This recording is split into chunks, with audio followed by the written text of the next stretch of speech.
is practical experience. Where could somebody go to get some practical experience having not had a security job yet? And the one area that I hear of, because I have a family member that's doing this right now, actually, is he's finishing up his college degree.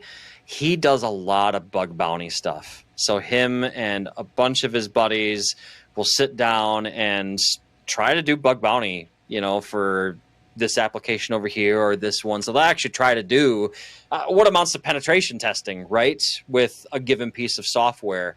So I mean, that's one good place that you can get some practical hands-on experience. I've seen a lot of capture the flag type of scenarios and events that you can go to. If you're not familiar with capture the flag, so basically you have two teams with two separate environments, and the flag is sometimes a file that you have to go and retrieve, or a string of text from a file somewhere in the opposing team's infrastructure, right?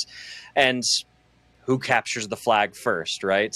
And so those are two areas where I see that are you can kind of get some hands-on experience. The other area that I see people talk about a lot is, maybe go out and contribute to some open source security projects. Now that does require, not all, I guess I'm getting ahead of myself. Maybe you can provide code if you have the ability to code and you understand some programming languages. Or if you're not a coder, maybe you just provide documentation or you help out in the community, right? Those are just some areas where you can get some practical experience. Then, of course, there's always, the internships and things like that. But I don't know, Grant, is there anything that you've run across that I haven't mentioned so far? I think that you've covered all of them. The only one I would add on is home lab.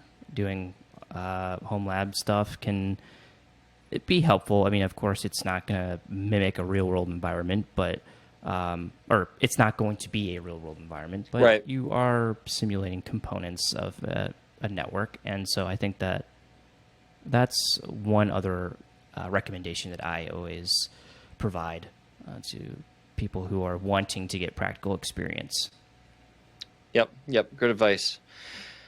So the last area I want to cover here is more, it's less on the technical side and more on that getting a job conversation we were talking about earlier, right?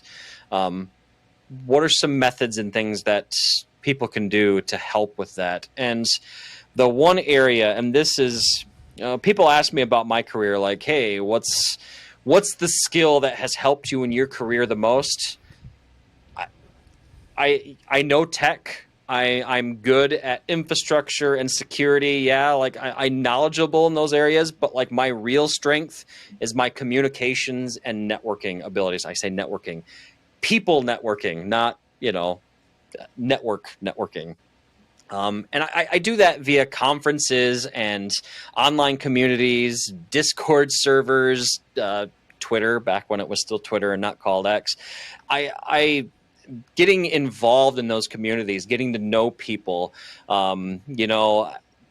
you can't put a price tag on that. It's invaluable. I've gotten to the point to where that, if somebody asks me a question that I don't know the answer to, I probably know somebody that does know the answer. And that's powerful, and super helpful, because in this industry, it is impossible to know everything, And I think the other thing I would stress for people getting into the space and getting into IT and cybersecurity, don't be afraid to say, I don't know.